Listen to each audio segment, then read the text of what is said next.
So 72 more hours until the next update, and tons of information is being poured from interviews with Sean Murray and of course various gaming websites. I've already covered a lot of these features in previous videos, but there is so much more to it. Today we'll go over stuff that's going to significantly impact your gameplay experience and enjoyment in next, of course for the better. According to various gaming news websites as well as people who've got early copies of the game, there's a lot of quality of life improvements, including more Earth-like planet generation, significantly improved creatures and sounds, a lot more details regarding multiplayer customization, and much more. The official Galactic Atlas website has also just gone live, so you can go ahead and check it out. It basically contains a full map of the Euclid galaxy as well as a lot of discoveries in it. I'm going to go over all of that and much more in the video, so let's get started. Beginning with the planets themselves, Next dramatically improves the planetary terrain generation, the ground textures, clouds, water, and everything regarding the environment to create much better worlds than what we currently have in the game. There's gameplay footage out there, I'm sure you can easily find it, but to summarize it all, the worlds in No Man's Sky Next look absolutely gorgeous and make much more sense. They finally look like something you would see on planet Earth, like you can have these lush plains with mountains, with real mountains in the distance, in the background, a much better and more cohesive blend between the flora, the fauna, and the general look of the planet.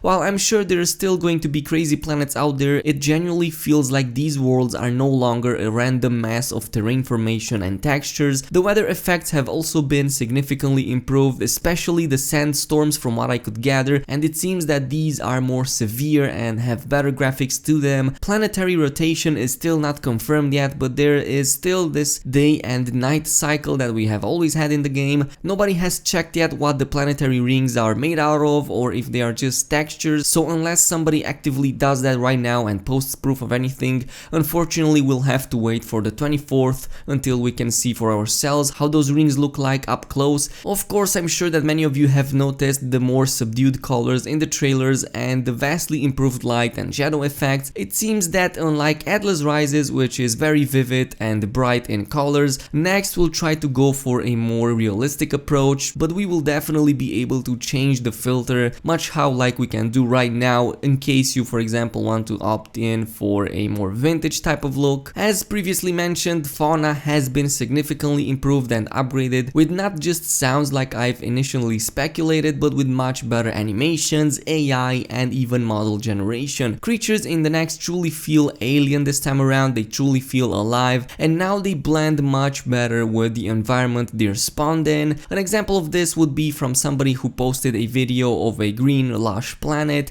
In the footage you can observe animals reacting as a herd in fear of the player and moving cohesively together in a very similar manner to how it was shown in the old trailers. They also seem to fit perfectly with the environment. The color scheme that they have also fits with the environment they are located in, so you won't ever see bright yellow animals in green planets. I have yet to see any crazy animal generation in any leaked footage, but I do expect that still to happen as it is part of the game. I do expect to see, for example, dogs with just 2 legs or really huge creatures with small heads. Our first hints regarding the improved fauna came out to light a few weeks back with an in-game audio recording that contains much more varied and detailed sound effects for the creatures. This was eventually confirmed in the PS4 blog post and now in the interviews as well. There's also a data mined creature from over a year ago that can briefly be seen in the reveal trailer, and you can see the travelers over there fighting it for some reason. I'm not sure if it's part of a mission, but it would definitely make sense to have something like that because it definitely looks scary as heck. It's almost like one of those creatures in the alien horror movies. These two were just our first real indications that Hello Games was planning for a creature revamp or at the very least an upgrade,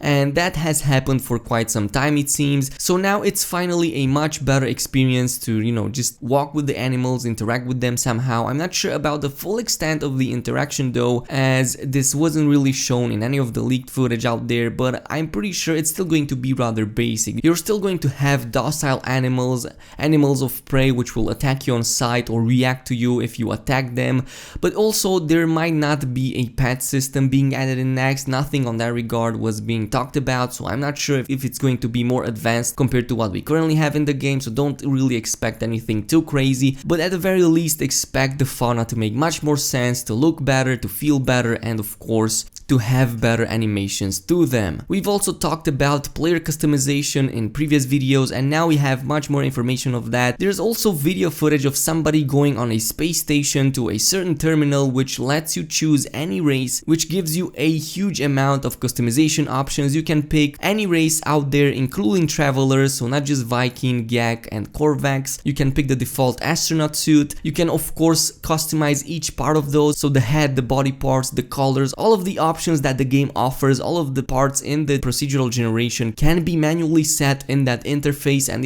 I think it's at no cost, if I believe so. I'm not sure if the skins also play a part or if they unlock as you do more missions, more multiplayer co-op. I'm not sure because I didn't see too much of it. I didn't want to spoil it for myself, but there's definitely a terminal on the space stations that lets you customize your character however you want, and there's so many options out there. It's unbelievable. You will definitely be able to build the character of your dreams. We also get new, never seen before insight into what happened following all the post-launch controversy and how Sean and the rest of the team dealt with it.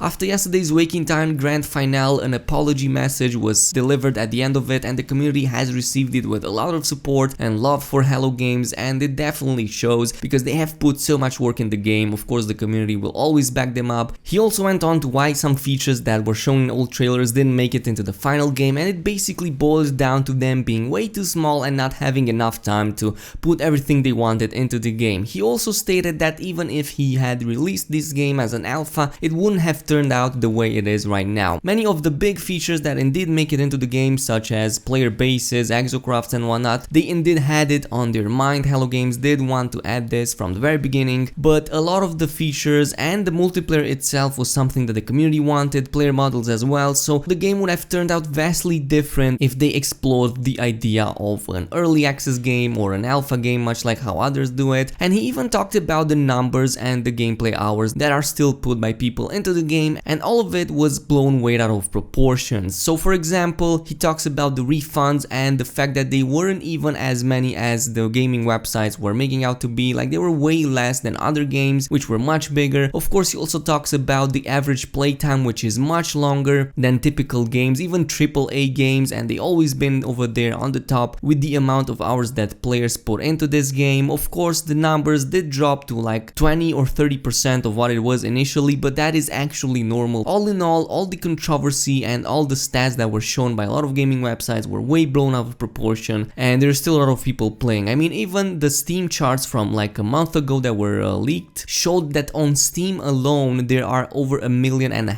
players still owning No Man's Sky, so there's definitely a lot of potential in this game, and there's going to be a lot more once the next comes on the Xbox One. And you can already see the insanity going on, as there's a lot of people flocking to just buy this game because they have realized it's actually that good, and the reviews themselves actually realized it's a vastly different game, almost like a No Man's Sky 2.0. Interestingly enough, we finally find out what happened to the sandworms that never made it into the game. Apparently it seems that they actually did, but not in the way that you have expected. Basically, Sean talks about this and the type of encounter it would be, and they found the encounter to be not that great, hence the reason why they didn't put it in the final game. He has mentioned that the sandworm itself was actually extremely overpowered and they would instantly kill any player, and that they could pop out from underground randomly, so it wouldn't be that much of a great experience outside of like the first couple of encounters. I honestly do think that sounds awesome, but eventually it would get tedious, I believe, and frustrating to just get killed over and over again by something you can't really control. So what they have done is to simply repurpose the model, and now they're basically the flying worms that you see in the sky on some planets. I think that makes sense, as we'd definitely not be able to have any good interaction from such a being, considering we have our terrain tools that can literally dig beneath the sandworms themselves, and I doubt there's any developer out there who could deal with such a possible interaction in any good way. I don't think anything good would come out of that, especially now with all the advanced tools that we have in order to manipulate terrain. I don't even mind it actually, as I find the core gameplay being good enough. So yeah, now you finally know what happened with the sandworms. They're basically up in the sky, just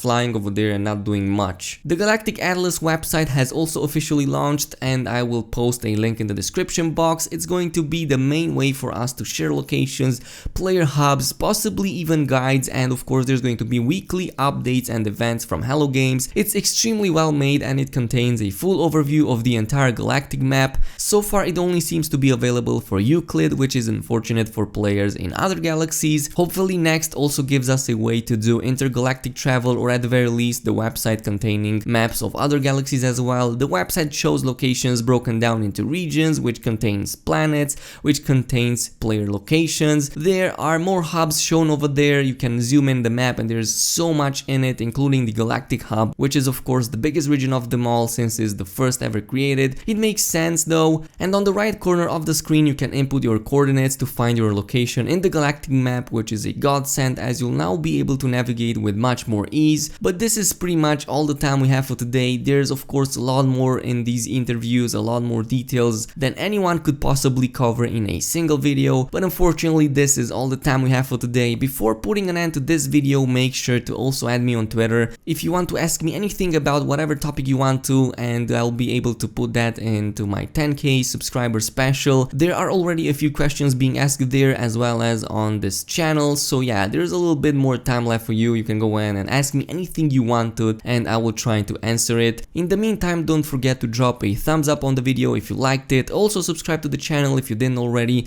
and I'll see you guys in our next adventure.